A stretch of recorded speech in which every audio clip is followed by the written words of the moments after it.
Good morning, everyone. My name is Carolyn Hart Bennett, and today I'm going to read to you Chapter 10 from my first book, Seven Sisters, The Voyage.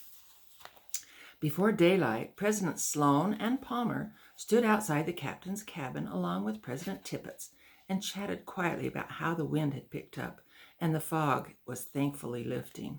They were trying not to think about the flogging of Titus, which was going to take place in the next few minutes. They were grateful they didn't have to witness it like the crew and President Bramwell were required to do. Their job was to stand by the hatchways and make sure no one came up to view the punishment being inflicted at the mizzenmast. The crew was lined up to witness the punishment so they could learn from Titus's mistake. Some had witnessed floggings before, and some bore the scars from their own lessons learned. Everyone was dreading the gruesome business. The priesthood leaders, of course, didn't have any idea how they would feel about the actual flogging until they heard the first stripe land on Titus's back and the excruciating cry that followed. It stabbed them in their stomachs and made them flinch. The crew watched with expressionless faces. The next stripe brought an even louder yell and some profane cursing from Titus. President Palmer's face drained. He quickly moved to the bulwark, but didn't make it in time before throwing up on the deck. He now knew he wouldn't last the full 15 lashes. "I'm sorry, brethren. I've got to go below," he said as he quickly raced toward the hatchway stairs. Sloan and Tippett were also feeling queasy in their stomachs, but they were farther away from the punishment than Palmer had been. They covered their ears to avoid hearing the full volume of the cat-o'-nine tails as it landed on Titus's back time after time. President Tippett hummed a hymn to block out the horrible sounds. It seemed more like 100 lashes than 15. Finally, the crack and cries ceased. As the groaning Titus was taken below, the priesthood leaders consulted with President Bramwell, whose face was as white as one of the icebergs in the distance. Captain Hudson was also visibly shaken. "I'm sorry that had to occur, President," the captain said. "You can rest assured that Titus will be confined to lockup for the rest of the voyage, barring any unexpected emergencies." "Captain, I appreciate you disciplining Titus," said President Bramwell. "I know it was harder on you than anyone else." The saints were very glad to be back on deck without the persistent clanging of the fog bell to annoy them. They were able to resume their normal activities after the fog had been so limiting, and now they were actually able to see who they were talking to, and mothers could tend and watch their children play on deck. The saints began to long for the sun to shine its comforting, warm rays on them once again. It was still cold on deck, but the fresh ocean air was something everyone craved each morning after a night in the crowded, stuffy decks below. It was not general knowledge among the saints what had happened to Eleanor. The sisters had told the ward caregivers who were under Eleanor's supervision that she was sick and that they would be taking care of her for a day or two. All through the night, the sisters took turns watching her as she slept. From time to time, she would thrash about, yelling and flinging her arms. Whoever was watching her would wrestle her arms back down under the covers until she became quiet again. She slept, albeit fitfully, until almost noon the next day. When she finally opened her eyes and saw her sisters standing around her berth, the memory of the night before came flooding back to her, and she turned her head away and began to sob, ashamed of what had happened to her. "We're here for you, Eleanor," soothed Caroline. "You'll be all right." Eleanor had a good cry for a minute or so, and then, as though nothing had happened, she attempted to get out of her berth. "Well, that's enough crying," she said. "I need to attend to my nursing." "Oh, no, you don't," said Lizzie, pushing her back down on the berth. "You are taking the day off so you can rest." "But my patients—" "We've taken care of that," assured Susanna. Even though Eleanor looked like she might be able to carry on her normal duties, every muscle in her body was racked with pain when she tried to get out of bed. The sisters could also see that she was highly emotional and disjointed in her thinking. This was evident when she would suddenly sit up and frantically look around. "Where's Titus?" she would say, with fear in her voice, as she drew her bed covers up to her chin.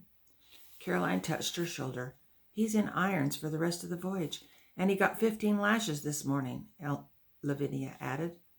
The sisters waited to see Eleanor's reaction. Tears filled her eyes again, and she covered her mouth to suppress her weeping. After a few sobs, she smiled at her sisters and reached out to touch them. Gradually, her countenance changed from terror-stricken to serene, with the realization that Titus would no longer be a danger to her or anybody else on the voyage. The sisters were all hugging and sniffling when President Tippett entered the room, with a steaming bowl in his hands. Here's some chicken soup the captain sent down to you, Sister Wise. He had the steward make it up from his private live store. Phoebe and Fanny plopped all the pillows behind Eleanor so she could sit up. The soup was welcome and delicious. Eleanor spent the rest of the day napping and chatting with her sisters. She seemed to be on her way to recovery. Darkness came early that evening because of heavy cloud cover. So the saints retreated below to enjoy their suppers and their various prayer meetings. Eleanor was feeling much better emotionally and decided to attend her ward prayer meeting. The process of getting her out of her night clothes and into a dress was painful. It took twice as long as it normally did, but she insisted that the meeting was just what she needed and that she would have the strength to last the entire time. Prayer meetings always lifted everyone's spirits. The speakers were especially good this evening as they talked about Zion, established in the tops of the Rocky Mountains. Salt Lake Valley was painted as a sanctuary from persecution where the saints could live in peace and worship as they desired. The saints all had dreams and ideas of what they thought Zion would be like. Their leaders tried to keep things in perspective and reminded them often, don't let your expectation exceed the realization. After the prayer meeting that evening, the first set of guards went up on deck, under the direction of Captain Larkin. The cloud covering blocked any light from the moon and stars, and with only a few lanterns around the deck, it was very hard to see. The guards performed their beginning ritual of commands and salutes, and then marched to their positions to begin patrolling back and forth around the deck. The crew was climbing up and down the ratlines and securing the lines and sails. They almost had the ship ready for the night. The captain, standing next to Griswold on the helm, smoked his pipe contentedly as he peered into the darkness. Periodically, he would turn and give a command to Mr. Huntley. When the captain spotted President Bramwell coming up from the hatchway, he lightly tapped his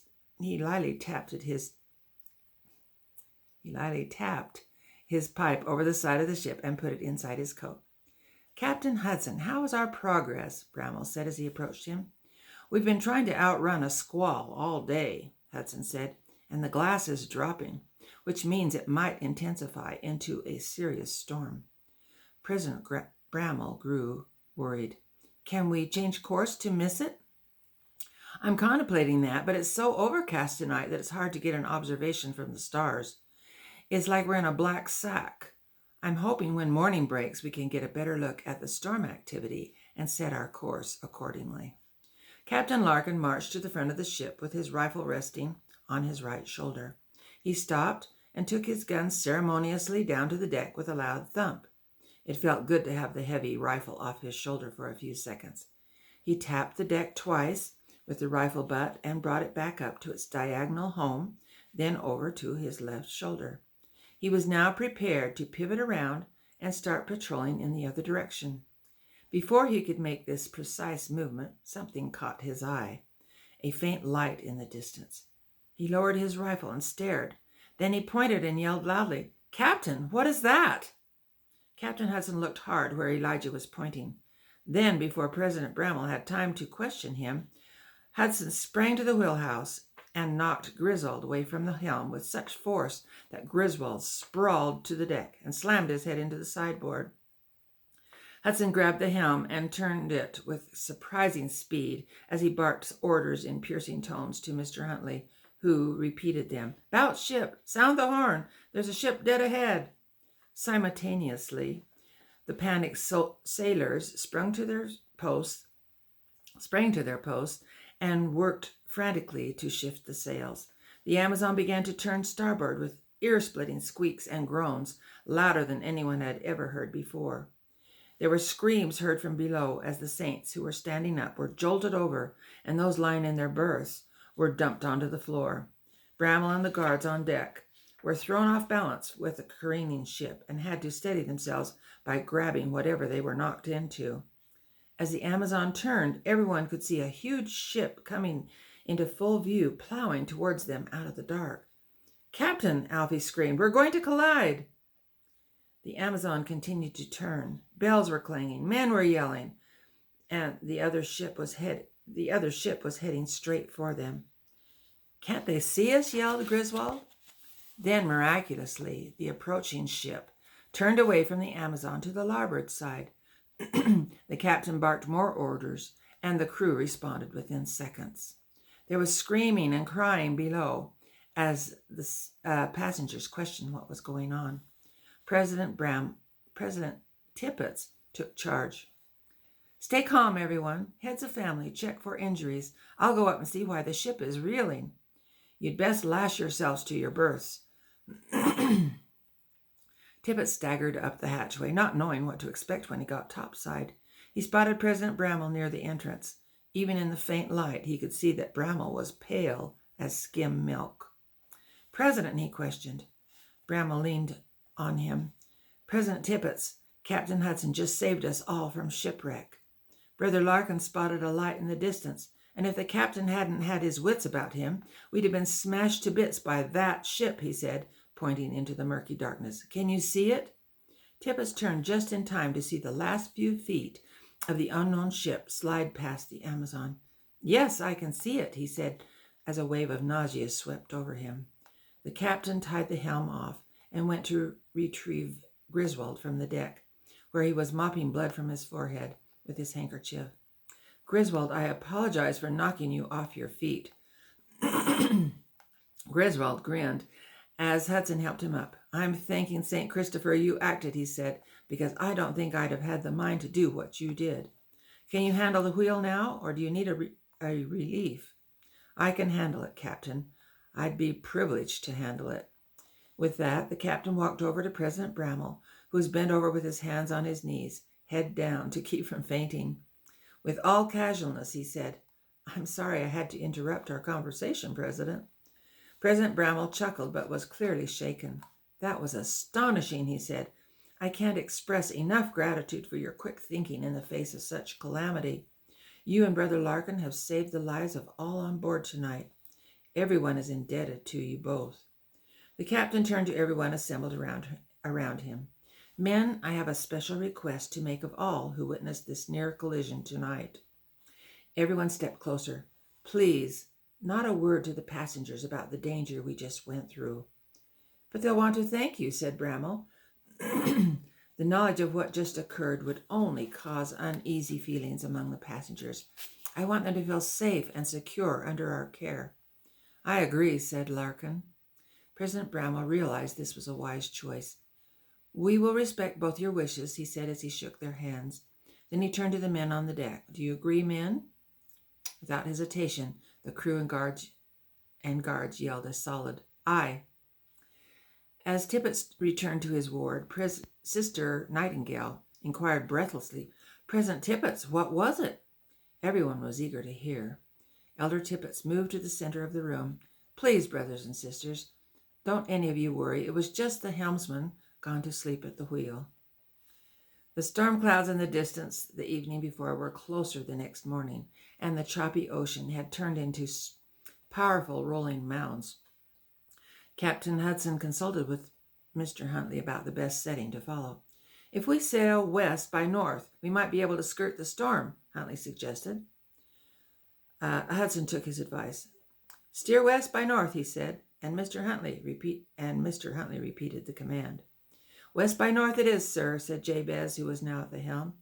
With this new setting, the sailors worked rapidly to change the sails. It was raining on deck, but it wasn't enough to deter a few saints who wanted to see for themselves what was causing the ship to bound up and down.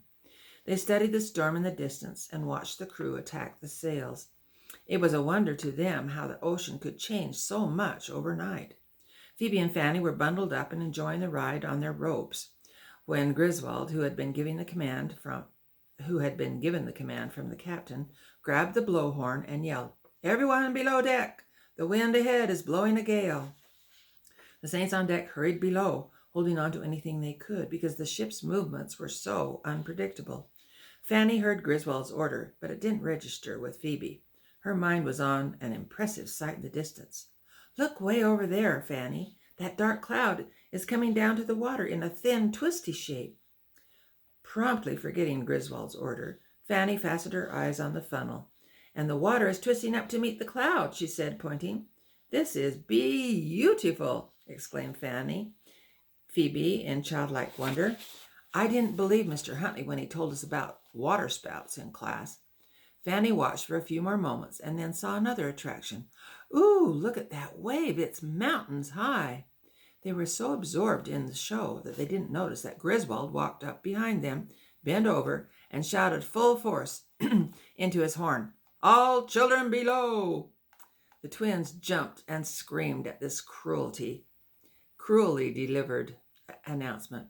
But when they realized what had happened, they giggled nervously with relief as they scrambled off the ropes. Phoebe tried to pacify Griswold. "Yes, sir, we're on our way." Fanny hesitated, then pushed reason aside. She decided to make adult conversation. "Mr. Griswold, isn't it dangerous the way the ship is rolling?" Griswold didn't have time for a chat, so he boomed, "Yeah, and if this keeps up for 24 hours, the dogfish will be eating you." The twins got the message this time, and with a frenzy of screams, they ran for the hatchway.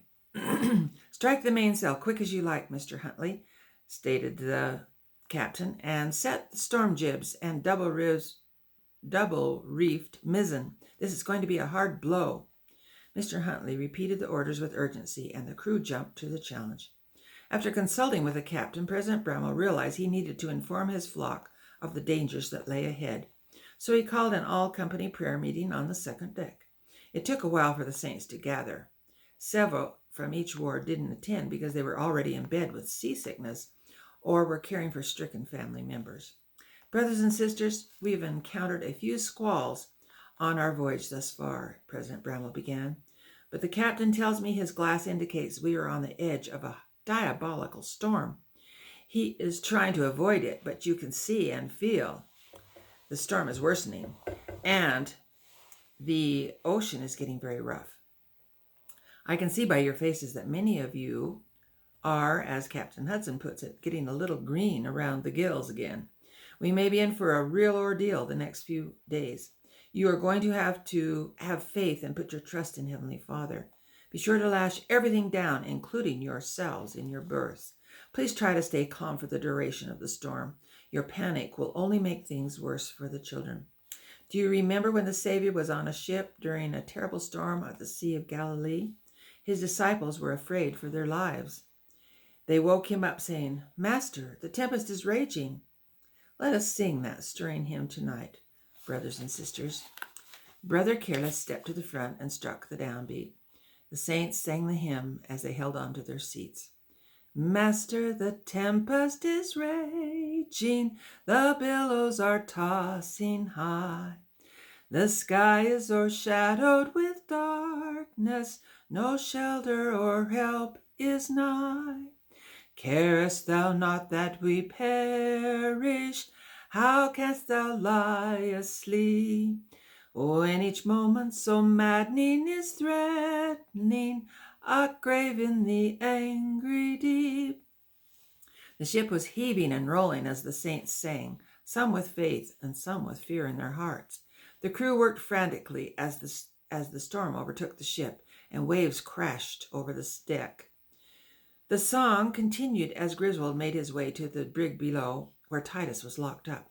He looked through the bars in the little window of the brig and greeted Titus as he unlocked the door. "Good news, chum. The captain needs every hand on deck. We're dealing with a real widowmaker."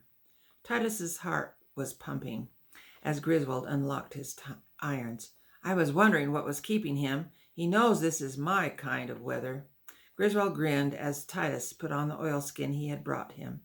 When he arrived topside, the crew greeted Titus with handshakes and yee-hoes. They needed his brawn to help with the difficult night ahead. Below, the saints were just starting the third verse of their hymn. On deck, Jabez turned to Griswold. I'm astounded at the nonchalance of these people in such peril. Jabez rolled his eyes. They all should be locked up in an asylum. The winds and the waves shall obey thy will. Peace, be still. Whether the wrath of the storm-tossed sea, or demons, or men, or whatever it be, no water can swallow the ship where lies the master of ocean and earth and skies. They were now at the climax of the hymn and found themselves praying along with the remaining words. They all shall sweetly obey thy will. Peace, peace, be still. Then, just as if cued by Brother Careless, a wave came crashing down the rear hatchway and splashed through the door on the words, be still, getting the last 3 rows of saints sopping wet. At that instant, the wet saints screamed, but immediately began laughing at the unexpected cold bath they had just received. This broke the tension, and the saints temporarily forgot the danger they were in. However, the closing prayer brought them back to the certainty of their dangerous situation as Brother Dibble pleaded with the Lord for their safety. Upon dismissal, the saints didn't stay to visit with each other like they normally did after prayer meetings. They hustled to get their families and themselves into their berths and lashed down. Moans could be heard from the already sick saints. Batten down the hatches, Mr. Huntley. This was the command the captain hoped he wouldn't have to give. But the storm had doubled in strength and fury, and it was now necessary. Several men surrounded each of the 4 hatchways and stretched canvas over the tops. Then they took wooden slats and wedged them around the outside of each canvas to secure it in place. This would keep the water from flooding the decks below. Just before the canvas that Titus was working on was totally secure, he stuck his face into the opening and bellowed down to the saints. Hear, hear, all you Mormons! The ship is sinking, and we're all going to hell together. Then with peals of laughter, he roared like a demon as he put the remaining slats in their grooves. Ha, ha, ha, ha! The women and children screamed in panic at the thought of the ship sinking and them being battened down. It was as though they were encased in their own tombs. They should have left Titus in irons, protested Brother Proctor. President Tippett tried to pacify everyone. They needed every able-bodied sailor to help during the storm. How can anyone be so spiteful, said Sister Walmsley in tears. Brothers and sisters, please don't worry yourselves, comforted President Tippett. The ship is not sinking. Upon hearing Titus's familiar voice, Eleanor's heart jumped into her throat and began pounding. She started breathing rapidly and looked around for an escape route. She was next to Lizzie in her berth, who locked arms with Eleanor and reassured her that Titus would be returning to the brig after the storm. As the storm grew more violent, the saints found that being lashed to their berths was the only way to stay in their beds. When they hit a breaker, the ship tipped so far one way that they were almost standing up, yet still lying in their berths. Next, their heads were down. Then they lunged from side to side, rolling towards their bunkmates, with only their lashings holding them in place. The saints cried and prayed as the water flew down the ventilators. The ship trembled in every timber, and the lanterns swung, twisted, and squeaked. Buckets, grips, pans, cooking utensils, trunks, boxes, tubs, cans, pots, and valises skated back and forth across the floor. There was crying, screaming, and retching, to the point that many of the saints plugged their ears or covered their heads. This is the highest hell I was ever in or ever wished to be in, Lizzie cried. Oh dear, what a night this is going to be, Lavinia grieved. Phoebe was terrified. Susanna, it sounds like the ship is breaking apart. Susanna comforted her, but wasn't completely convinced of her own words. No, sweetheart, we'll be all right. I want Mummy, Fanny blubbered. My head is swimming, moaned Lizzie as she held her head with both hands. My stomach is spinning, said Caroline. Eleanor turned to Lavinia. Lavinia, sing something, please. Lavinia wondered if she could, as she began. Jesus, Savior, pilot me over life's tempestuous sea. Boisterous waves obey thy will, when thou sayest to them, be still. Wondrous sovereign of the sea, Jesus, Savior, pilot me. During her song, the sisters felt a little more calm, and much to Susanna's surprise, Phoebe and Fanny dropped off to sleep. Some of the nearby saints hummed along with Lavinia as she sang the second and third verses. On deck there was chaos. Jabez had been lashed to the helm so the waves wouldn't sweep him over the side. The crew was frantically taking sails in one by one as they started to tear. Alfie had been ordered to check the hold for any damage, and when he arrived back on deck, through the last hatchway to be wedged shut, he made his way to the bridge. "Captain, we've sprung a leak. The hold has 10 inches and rising." "Man the pumps, Mr. Huntley," the captain ordered. Huntley repeated his instructions as several sailors leaped to the pumps. "This is the worst storm I've seen in 25 years on the Atlantic," the captain yelled in Huntley's ear. "Make that 30 for me, Captain," Huntley yelled back. The storm was growing in strength, and the sound of the waves crashing over the deck was like thundering claps.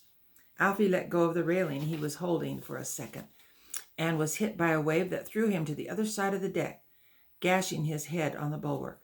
He luckily grabbed some nearby lines to keep from being swept over the side.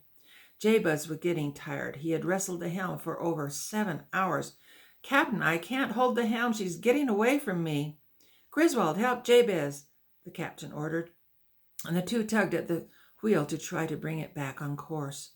As they struggled to hold it, the tiller rope suddenly broke, throwing them both down. There was screaming below deck when the ship suddenly jerked to the other direction, knocking people off their feet or jerking them violently sideways. Jabez staggered up and grabbed the helm. It just spun in circles, no longer attached to anything. "Captain, the tiller rope's parted," he shouted. "The helm is useless." Griswold yelled, "We're dead in the water, Captain." "Damn the weather, damn the ship, and damn the luck," the captain cursed. Then he pondered for a few seconds what he should do. "Mr. Huntley, stream all the hawsers you can, and see if you can rig the ship anchor. We must not let her broach, or we'll never stand up again." "Stream the hawsers, rig the anchor," reiterated Huntley to the crew. "Open this hatch, men," said the captain. "Bring a lantern, Titus, and come with me." 2 sailors pried the wedges out and opened the hatch. Then the captain and Titus went down the stairs. As they stepped into the sleeping quarters, suddenly the captain asked the terrified and sickly saints, "Where is President Bramwell? I need to speak to him."